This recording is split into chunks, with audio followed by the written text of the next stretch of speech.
Знаете ли дека Гоце Делчев бил против Илинденското востание? Тој предупредувал дека народот се уште не е подготвен. Почетокот на 20 век. Македонија е под османлиска власт.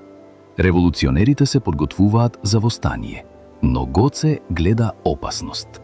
Во организацијата расте притисокот. Многумина бараат востание веднаш, но Гоце предупредува. Прерано е. Народот и оружјето не се подготвени, но историјата нема да чека. 4 мај 1903 година. Баница. Османлиската војска ја опколува куќата. Гоце загинува. 2 месеци подоцна започнува Илинденското востание.